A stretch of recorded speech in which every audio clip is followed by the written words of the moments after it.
Bismillahirrahmanirrahim. Assalamualaikum warahmatullahi wabarakatuh. Alhamdulillahilladzi arsala rasulahu bil huda wa dinil haq liyudhhirahu 'ala dini kullihi wa kafa billahi syahida. Asyhadu an la ilaha illallah wa asyhadu anna Muhammadan abduhu wa rasuluhu amma ba'du.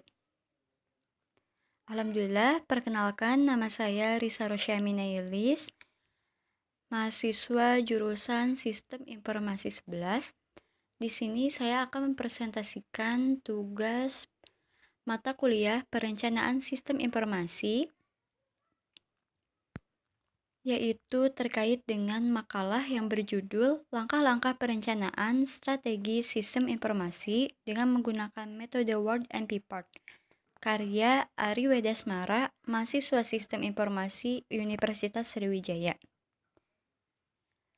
Di sini ada poin-poin yang saya akan bahas. Yang pertama yaitu terkait dengan pendahuluan, yang kedua strategi SI ataupun TI, yang ketiga perencanaan strategi SI atau TI, yang keempat metodologi perencanaan strategi SI atau TI versi Word and Pipart, yang kelima metode dan analisis perencanaan strategi sistem informasi atau teknologi informasi, dan yang terakhir yaitu adalah kesimpulan. Yang pertama yaitu pendahuluan. Di dalam pendahuluan ada 3 sasaran utama penerapan SI atau TI pada suatu organisasi. Yang pertama yaitu adalah memperbaiki efisiensi kerja dengan melakukan otomasi berbagai proses dengan mengelola informasi. Yang kedua, meningkatkan keefektifan manajemen dengan memuaskan kebutuhan informasi guna pengambilan keputusan. Yang ketiga, memperbaiki daya saing atau meningkatkan keunggulan kompetitif organisasi dengan merubah gaya dan cara berbisnis. Sumber dari Word and Pipart tahun 2002. Selanjutnya, di sini masalah yang terjadi ataupun masalah yang biasa terjadi pada suatu perusahaan. Yang pertama, masalahnya itu penerapan sistem informasi kurang berpengaruh terhadap peningkatan kinerja dan kesuksesan bisnis organisasi maupun peningkatan daya saing organisasi. Yang kedua, penerapan sistem informasi sudah diimplementasikan secara baik. Namun di sisi lain, seperti pada keamanan, sumber daya manusia, dan lain-lain masih bersifat sebaliknya. Dan yang ketiga, investasi sistem informasi masih belum berhasil memberikan manfaat yang diharapkan kepada organisasi. Lalu bagaimana solusinya? Cara efektif untuk mendapatkan manfaat strategi dari penerapan sistem informasi ini yaitu perusahaan berkonsentrasi mengkaji ulang bisnis atau rethinking bisnis melalui analisis masalah bisnis saat ini dan perubahan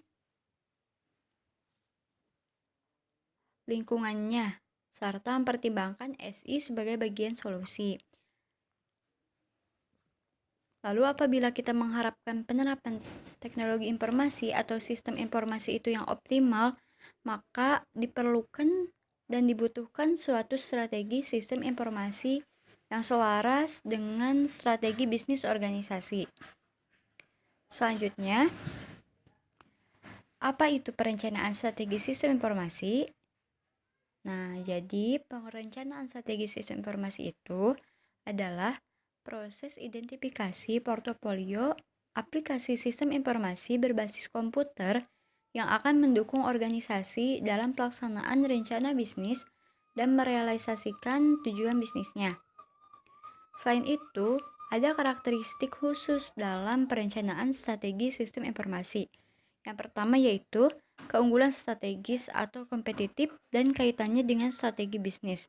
Yang kedua, adanya arahan dari eksekutif atau manajemen senior dan pengguna. Yang ketiga, pendekatan utama berupa inovasi pengguna dan kombinasi pengembangan bottom up dan analisis top down. Sumber dari PAN NHSU 1995. Selanjutnya, yaitu adalah pembahasan terkait metodologi perencanaan strategis sistem informasi versi Word and Paper. Sebelum itu, apa itu metodologi? Metodologi adalah kumpulan dari metode, teknik, dan tools yang digunakan untuk mengerjakan sesuatu. Lalu, apa itu tujuan penggunaan metodologi? Untuk apa? Nah, untuk meminimalisir resiko kegagalan, untuk memastikan keterlibatan semua pihak yang berkepentingan, serta meminimalkan ketergantungan individu. Di sini,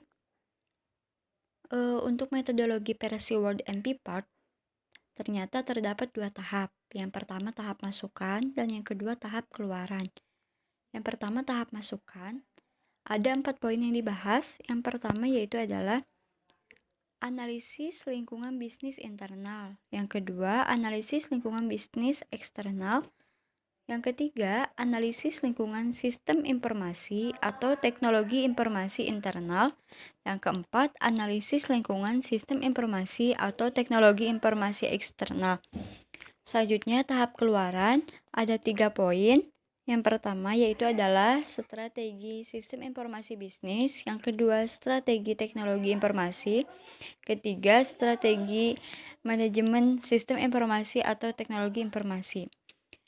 Nah, di sini teknik atau metode analisis dalam perencanaan strategi sistem informasi atau teknologi informasi yaitu ada beberapa poin. Yang pertama yaitu adalah analisis SWOT, yang kedua analisis by purchase kompetitif, yang ketiga analisis value chain, keempat metode critical success factors, keempat metode balance scorecard, terakhir yaitu MC Farland Strategies Grid. Nah, lalu terakhir di sini ada kesimpulan.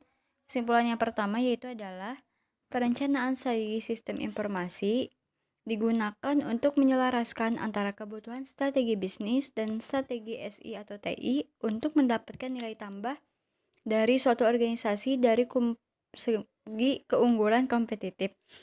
Yang kedua, hasil identifikasi dari perencanaan strategi sistem informasi adalah terbentuknya portofolio aplikasi sistem informasi atau teknologi informasi.